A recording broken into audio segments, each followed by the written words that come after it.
आम गरीब शहरी किडनैप होके मर्डर हुए हैं, उस वक्त पुलिस फोर्स ने कुछ नहीं किया। अब अगर उनके अपने बंदे बेचारे मासूम बेगुनाह शहरी वो भी कहें वो हो गए, तो अब पुलिस को किस लिए परेशानी हो रही है? देखें, एक बात, एक तो मैं सपोर्ट करता हूं कि पुलिस को रिएक्शन करना चाहिए, इसमें तो कोई दो राय नहीं है। हाँ, आप जो बात कर रहे हैं वो बिल्कुल दुरुस्त है कि उस वक्त पुलिस को रिएक्ट करना चाहिए था, कानून के मुताबिक करना चाहिए था, और उनके ऊपर उनकी जो वहाँ अजारादारी है उसको ख़त्म करने के लिए उस वक्त भी करना चाहिए था। ये आपको याद होगा कि केयर टेकर जब गवर्नमेंट थी पंजाब के अंदर अभी पिछले दिनों, उस वक्त भी एक बड़े भारी फंड रखे गए थे और यहाँ ऑपरेशन हुआ था, और उस वक्त भी हमें यही खुशखबरी, उस वक्त भी यही आईजी साहब से ना, जी उस वक्त यही खुशखबरी सुनाई गई थी कि अब हो गया। अब फिर वही फंड दिए गए हैं, उससे ज़्यादा 4 गुना ज़्यादा फंड्स दिए गए हैं, और कहा जी अब हम फिर ऑपरेशन कर रहे हैं। अच्छा, वो कर लें, मैं कहता हूँ कर लें, मैं इस पर तो मना ही नहीं है, ये तनकीद ही नहीं है। कम से कम जो ऑपरेशन कर रहे हैं उनको जो पैसे आपको मिल रहे हैं उनसे फैसिलिटेट तो करें, उनको असला तो अच्छा दें, उनको लाइफ सेविंग जैकेट्स दें, बुलेट प्रूफ, उनको कम से कम गाड़ियां वो दें कि जो वहां चलने के काबिल हों, ठीक है ना। और उसके बाद किसी चीज का मुकाबला तो आपसे बात ये थोड़ा आपने कहा था कि जी उनको पहले तो इन सब चीजों से पहले सर उनको ट्रेनिंग तो दें कि जी कच्चे में जाके आपने उन वैश्यों से लड़ना है। आप सिंपल यहाँ से कबीर वाले से 2 पुलिस वाले उठाते हैं, 2 आपने खानगढ़ से उठाए, 2 आपने करोड़ से उठाए, वहाँ भेज दिए जाके, या अनविलिंगली, तो अब ट्रेंड ही नहीं है सर वो उनको वो इस तरह की इन्वायरमेंट में, इस तरह की सिचुएशन में वो एक दिन नहीं उन्होंने स्पेंड किया हुआ, वो कैसे जाके इन वैश्यों से जाके फाइट कर सकते हैं? वो तो शहर में जो है ना, थाने में तो रूल करने के लिए होता है ना, वो तो किसी को खड़ा कर लें और उसको मुर्गा बना दें सड़क के रोड साइड के ऊपर, नोबडी विल आस्क। अच्छा, सेकंड टाइम हमारा इसमें पहले भी इतनी डिटेल में आपने इसको एक्सप्लेन किया। Balochistan sir, law and order हमारा ठीक हो सकता है? देखिए, 2 चीज़ें हैं। बलूचिस्तान का मतलब वैसे तो लॉ एंड ऑर्डर कोई इशू नहीं है, उधर अगर दहशतगर्दी को आप निकाल दें तो ये भी एक बड़ी हकीकत है कि अगर आपके पास असला हो ना, और इस पूरे इस इलाके को पता हो कि मोहतशम खान तरीन के पास असला है, तो आपको बड़ी कोई हाथ लगाने की कोशिश नहीं करेगा, ठीक है ना। आपको कोई चोरी नहीं करेगा, आपकी कोई डकैती आपके साथ नहीं करेगा, आपकी जो है कार चुराने की कोशिश नहीं करेगा, ऐसे ही है ना। इसलिए खैबर पख्तूनख्वा में अगर पता होता है जो डाकू जाता है ना कि मैं सामने मुझे रिएक्शन आना है, ठीक है ना, सिमिलर बलूचिस्तान में रिएक्शन आ जाता है कि असला उनके पास है। लिहाजा दूसरी लॉ एंड ऑर्डर जो है वो इतनी ख़राब नहीं है जितनी ये है, और इसकी रीज़न जो है वो भी वही है कि देखें वहाँ लोगों की जहन साजी की गई है पंजाबियों के ख़िलाफ़, पंजाब के ख़िलाफ़। ओके, अच्छा, अब वो जहन साजी जो है, आप ज़रा उसका एक पहलू तो ये है ना कि जहन साजी की गई है, ठीक है ना, और अब उसका दूसरा पहलू भी देखें कि उन्हीं बलोच लोगों को जो यहाँ से पढ़ के गए हैं और फुल ब्राइट स्कॉलरशिप के, ब्राइट मैंने इसी लफ्ज़ इस्तेमाल किया कि वो बेचारे ब्राइट नहीं हैं लेकिन फिर भी यहाँ आके पढ़े हैं तो ब्राइट हो गए, जो वापस गए हैं फिर भी वो हमारे ख़िलाफ़ हैं, पंजाब के, हमारे हम भी तो पंजाब में रहते हैं ना, वो ख़िलाफ़ है। अच्छा, ये जहन साजी जो है उनको ये है कि भाई यहाँ के वसाइल जो हैं वो हमारे लूटे जा रहे हैं, बलूचिस्तान के वसाइल। अच्छा, पर हालांकि ऐसा नहीं है। अब इवेंचुअली मैं आपको एक गुजारिश करूं, बात यह कि ये बात उनको मुझे याद कराइएगा, फिर मैं इस पर बात करूंगा। मैं जो बात वो कहना चाह रहा हूं कि उनको अपने सरदार से बात करनी चाहिए, अपने ज़िले में बात करनी चाहिए। देखें, अब जितने वहाँ छोटे जो सरदार थे, बड़े सरदार थे, अब उनको डिस्ट्रिक्ट बना के हुकूमत पाकिस्तान ने का भी सबका डिस्ट्रिक्ट अलग अलग है। लोग पहले लड़ाई भी होती थी ना, वो भी ख़त्म हो गई, अब वो सेटल है, ठीक है ना। चलें, जो हुकूमत बना दी उसको कोई तस्लीम करता है नहीं करता अलग बात है, लेकिन बहरहाल वोटिंग हुई, सारा कुछ हुई। आपने अगर वो हुकूमत बनाई है तो उस हुकूमत को कम से कम वहाँ उसकी जो रेट है वो तो कबूल करवाएं। किन से करवाएं? पहले सरदारों से करवाएं। जब सरदार उसकी रेट कबूल करेंगे तो फिर उसके साथ लोग भी कबूल करेंगे, लेकिन वहाँ ऐसा नहीं हो रहा। अच्छा, ये जो BLA वाले हैं या जो नाराज बलोच हैं, ये सरदारों के कहने में तो है ही नहीं। अच्छा, ये सरदार इंटरनेशनल फंडिंग भी इधर अटैच होती है। ये देखें, ये कहते हैं कि उनको BLA को, या जो वो वैसे तो उसको बैन किया हुआ है और दुनिया में उसमें कहीं उसका वैसे नाम नहीं है, एज सच कोई लाइव नेम नहीं है, लेकिन जाहिर है इस किस्म की जो तंजीमें हुआ करती हैं इनके कहीं ना कहीं पाँव होते हैं, ऐसा नहीं है कि नहीं होते। अब ये सारी चीज़ें जो हैं ये मिल के ये बुनियादी तौर के ऊपर उनको ये बावर करा दिया गया है कि ये जो आपके वसाइल हैं, ये नेचुरल रिसोर्सेज हैं, इसकी सारी जो है वो दरअसल पंजाब ही इस्तेमाल कर रहा है, यानी कि उसका आउटकम, यूटिलाइजेशन और उसकी क्या कहते हैं उसको, जो आमदन है ये, ठीक है ना। लेकिन आप ज़रा एक गौर करें, जिस तरह गैस है, सुई एक मुकाम है डेरा बुगटी के पास, वो नवाब अकबर बुगटी के उसकी अंडर था सारा। आप कभी गौर करें कि सुई नादरन और सुई सादरन दोनों में बुगटी जो ट्राइब है उसमें कल्पस भी हैं, मैसूरीज भी हैं और दूसरे भी हैं, वो सारे जो हैं और मिल मिला के बलूचिस्तान के कितने लोग हैं जो इन दोनों कंपनियों में मुलाजिम हैं और किस किस पोस्ट पे गए हैं, आप ज़रा इस पर गौर कर लें, हैं वो, तो उनको तनख्वाह मिलती है।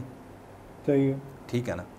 अच्छा, दूसरी बात है कि अगर पंजाब इस्तेमाल करता है तो पंजाब प्रोडक्शन करता है, ठीक है ना, और पंजाब इस्तेमाल करता है, हम बिल देते हैं, बिल में से वो पैसे किसी न किसी तौर पे तो उनको भी तो मिलते हैं ना, या सरदार के अकाउंट में जाते हैं तो या फिर बलूचिस्तान हुकूमत के अकाउंट में। अभी भी ये जो हुआ है ये चागी में, ये रेकोडेक का जो मुआहदा हुआ है, रेकोडेक में 25% का स्टेक होल्डर जो है वो बलूचिस्तान गवर्नमेंट है। मेरे ख्याल में यही है, आप अभी बात कर रहे थे ना कि ये वो जो पैसा जाता है वो या तो सरदार के अकाउंट में जाता है या फिर गवर्नमेंट के अकाउंट में जाता है। आप, या मैं ये उसी पे आना चाहता हूँ। अभी ये जो गवर्नमेंट है सर, असल मसला तो वो जो बलोच हैं, जो मासूम हैं, जिनकी ब्रेन वॉशिंग आपने कहा है कि ये की गई है कि ये आपके वसाइल जो हैं वो, गवर्नमेंट ऑफ पाकिस्तान सर पिछले आप 15-20 साल से डेवलपमेंट का फंड देख लें, सबसे ज़्यादा बलूचिस्तान को गया हुआ है, और वो बलूचिस्तान के ये प्रोपोर्शनली मैं बात, जी हाँ ऐसी ही है।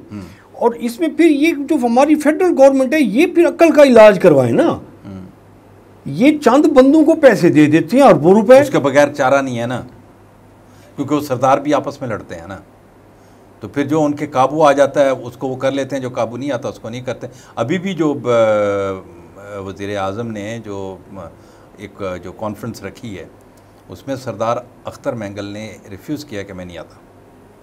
इस किस्म के और भी सरदार हैं, ठीक है ना।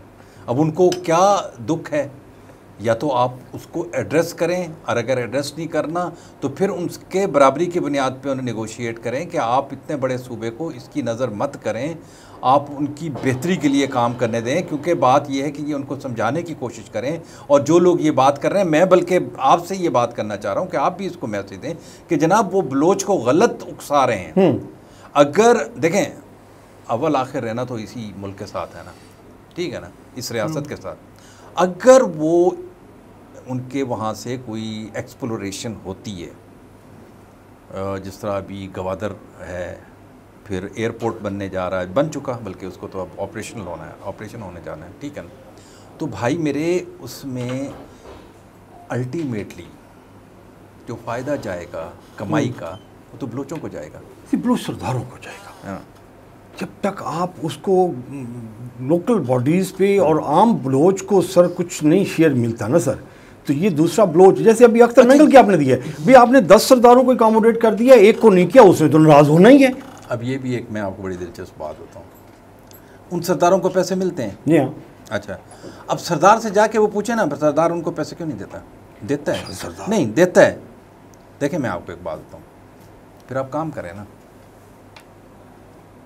आप काम कर रहे हैं ना, वर्क कर रहे हैं ना, वर्क करें ना, वर्क को वर्क समझे। हमने तो है ना ऑफिस जाना, ऑफिस नहीं होता, वर्क प्लेस होती है।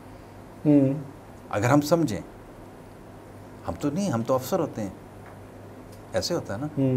हमने तो दरवाज़ा बंद किया होता, बाहर गनमैन खड़ा होता है, एक तुर्रे वाला खड़ा, तो उन्हें अंदर नहीं जाना है। मैं भी निकलूँगा तो मैं कहूँगा यार मैं ऑफिस चले हैं। ओ भाई, that is work place, simply काम करने जा रहे हैं। हाँ, आपकी अगर बस दुनिया में जो बिजनेस एम्पायर जिनकी होती हैं, जो मालिक होते हैं, वो कभी नहीं कहते जी मैं कोई अपने दफ्तर में जा रहा हूँ, कहते हैं हम अपने वर्क प्लेस पे जा रहे हैं। घर अलग है, वर्क प्लेस। जब आप इस चीज़ को समझ लेंगे ना, ठीक है ना, तो बहुत सारी चीज़ें दुरुस्त हो जाएंगी।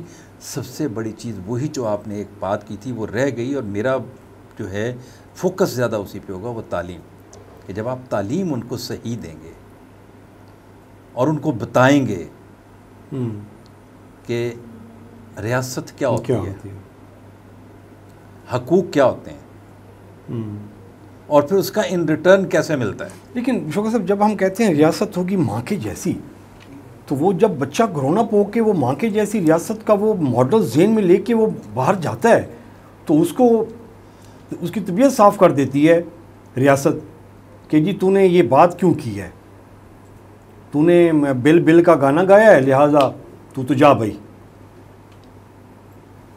ये एक अलग बात है। देखें, मैं आपको बताऊं एक दो, फिर हमारे यहाँ ना एक बड़ा एक ये भी गैप है कि हम काफ़ी सारी चीज़ों को एक ही पाइप में डाल देते हैं। अच्छा, ये हर चीज़ का अलग एक पहलू है। मैंने एक बात आपसे पहले की, अगर आप उसको ज़रा थोड़ा सा गौर करते हैं, कि सबसे पहली बात तो ये है ओनरशिप है, कि ओनरशिप, अब ओनरशिप जो है वो दी नहीं जाती, ली जाती है। आप मुझे एक चीज़ बताएं कि पूरी दुनिया के कई ममालिक हैं, हम जैसे कई मुल्कों को छोड़ के, हम भी दुनिया में, हमारा भी बड़ा नाम है, ऐसी कोई बात नहीं है, हम कोई ऐसा कोई नहीं है, हम काम कर सकते हैं, किया है दुनिया में, कई लोगों दुनिया में हमारा नाम है, ऐसा तो नहीं है कि बिल्कुल भी नहीं है। लेकिन इंडिविजुअली अब हुकूमत तो किसी को नहीं भेजती ना कि तुम जाके सऊदी अरब में जाके और वहाँ खड़े हो जाओ और जाके पाकिस्तान की बेइज्जती करवाओ, यूएई में चले जाओ और तुम मस्कत में चले जाओ, या यूरोप में जाके तुम फ्रॉड करो और फिर अमेरिका में फ्रॉड करके वापस आ जाओ। ये गवर्नमेंट तो नहीं कहती, या हमें अमेरिका तो नहीं कहता ना कि यहाँ बैठ के तुम फलां कर दो, फलां कर दो। मैं कम तोल रहा हूँ, मुझे हुकूमत पाकिस्तान ने कहा। ट्रू, ये तो ठीक है। एक बात है कि हुकूमत पाकिस्तान या रियासत जो है वो हुकूमत के ज़रिए इस चीज़ की पाबंद है कि वो उन लोगों को पाबंद करे कि आपको सारी चीज़ें दुरुस्त मिलनी चाहिए जो नहीं कर रही। ये असल चीज़। असल। अच्छा, अब उसमें मैं आपको बात हूँ, आगे बात आती है ओनरशिप की। यार, आप एक वर्क प्लेस पे हैं, आपको ये तो पता होना चाहिए कि मैं जब कोई चीज़ होगी तो ये दफ्तर मेरे साथ होगा, मैं इसके साथ होऊंगा। ऐसे ही है ना, ऐसे ही वाज़ेह सी बात है। हमारा सबसे बड़ा जो है वो लैक शुरू से यही रहा है, और ये मेरा ख्याल है कि 4-5 डिकेड्स हो गए हैं हम इसी में जल रहे हैं कि हमें रियासत की ओनरशिप नहीं दी जा रही, और हमें हर दफ़ा रोका जा रहा है। कभी कहते हैं जी हम एक एसएचओ की मार हैं, कभी कहते हैं एक पुलिस कांस्टेबल खड़ा कर देंगे, कभी कहते हैं भाई बात तो करो, बात तो करो, वक्त है, हर वक्त होता है, आप तस्लीम तो करो कि हमने गलती की, आगे चलते हैं ना। फिर वो तस्लीम का औखा काम है। नहीं तो नहीं, तो फिर अगर ये औखा काम है तो फिर आगे भी औखा काम होगा, ऐसे ही होगा ना। देखें, जब आप औखे को औखा समझेंगे और करेंगे मजीद, तो फिर औखा ही होगा ना। लेकिन सर देखें, आप तस्लीम तो करें ना किसी को, आप माने तो सही, ये तो औखा काम है, ठीक है ना। अब नहीं मानेंगे, नहीं करेंगे, और आप कहेंगे कि सिर्फ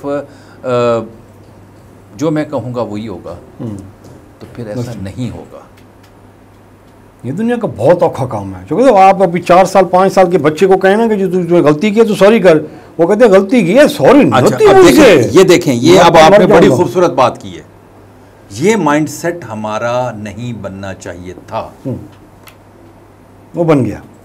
अच्छा, अभी हमारा प्रोग्राम ख़त्म हो रहा है। यूटिलिटी स्टोर पे धावा बोला जा रहा है, कोई मैं 15-16 हज़ार के करीब इसके एम्प्लॉइज़ हैं, 17,000 हैं, उसको वाइंड अप किया जा रहा है। और टोटल सिस्टम वो कहते हैं कि जब हमारे पास नंबर्स हैं, हमारे पास नीडेड नंबर्स हैं कि जी ये डिजिटल डाटा उनके पास है कि ये लोग गरीब हैं, तो हम इनको सब्सिडाइज अमाउंट कर सकते हैं इंडिविजुअल बेसिस पे, तो बेनज़ीर इनकम सपोर्ट प्रोग्राम के थ्रू भी हम दे सकते हैं। तो वाई यूटिलिटी स्टोर्स बड़ा दिलचस्प काम है ये। मैं आपको बताऊं कि आप यकीन करें कि कई लोगों की यहाँ वो छक्के लगे हुए, छक्का नहीं सर, 8-10 लगे हुए, 8 बल्कि एक बाल में 2 छक्के लगे हुए, इसमें कोई शक व शुबा नहीं है। और जहाँ मैं आपको बताऊं बाबू होगा, वहाँ ऐसा होगा। तो ये सही फैसला है। सोचें भी नहीं, मैं बिल्कुल भी सपोर्ट नहीं करूंगा कि दुनिया में इस किस्म के रोल मॉडल्स हैं कि वो चलते हैं, कोऑपरेटिव पे चलते हैं, बाकी चीज़ों पे चलते हैं, अमीर तरीन मुल्कों में भी हैं और गरीब मुल्कों में तो है ही है ना। मतलब मॉडल को रिफाइन करना चाहिए रादर के उसको क्लोज कर दें। हाँ, मॉडल को रिफाइन करना चाहिए कि देखें यहाँ इतना बड़ा कैच है। अभी मैंने जब आपको बताया है कि यहाँ जो सप्लाईज आती हैं उस पर बड़ा कंप्रोमाइज़ होता है और जो वज़न होता है उस पर कंप्रोमाइज़ होता है। मैं एक और ऑर्डर पे कंप्रोमाइज, नाम नहीं ले सकता, ऑर्डर पे कंप्रोमाइज होता है सबसे पहले। लेकिन मैं ये नहीं है कि मुझे कोई प्रॉब्लम है, लेकिन मैं वैसे मेरे एक मिलने वाले हैं दोस्त हैं, तो मैंने उनसे पूछा कि इतनी महंगाई हो रही है तो आपने अपनी प्रोडक्ट की कीमत क्यों नहीं बढ़ाई? उन्होंने कहा जी कीमत क्या कम करनी है, हमने 50 ग्राम कम कर दिया। यानी कि वो इसको कोई जुर्म ही अखलाकी तौर पे भी उसको वो नहीं, बल्कि वो स्पोर्टिंगली मुझे उन्होंने कहा है कि हमने कम कर दिया प्राइस बैरियर को। अच्छा, मैं आप यकीन करें कि मैं सटपटा गया कि एक ऐसा बंदा जिसको मैं समझता हूँ कि वो मेरे ख्याल में वो लोग कहते हैं 7 वक्त की, वो 8 वक्त की नमाज़ पढ़ते हैं, इशराक भी साथ पढ़ते हैं। आप उससे ये तवक्को करेंगे। बात वही है जो आपने कही है कि भाई वहीं से तालीम नहीं हो रही, आपको बताया नहीं जा रहा, आपको समझाया नहीं जा रहा कि आपने क्या करना है बड़े होकर। हमें जब बच्चा पैदा होता है तो उसके कान में जो अजान दी जाती है उसके बाद कहते हैं कि तुमने डॉक्टर बन जाना है, ठीक है। दूसरे कान में देते हैं तो उसमें कहते हैं तो इंजीनियर बनना है, बता अगर तो डॉक्टर नहीं बनेगा।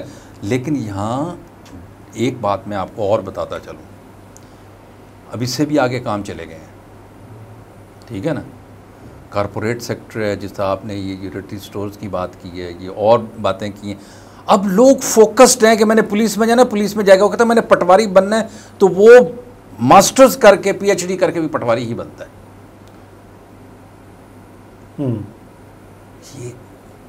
ये माइंडसेट बहुत ख़राब है। क्यों है? क्लर्क बनना है जी और जाके लगना भी मैंने एंटी करप्शन में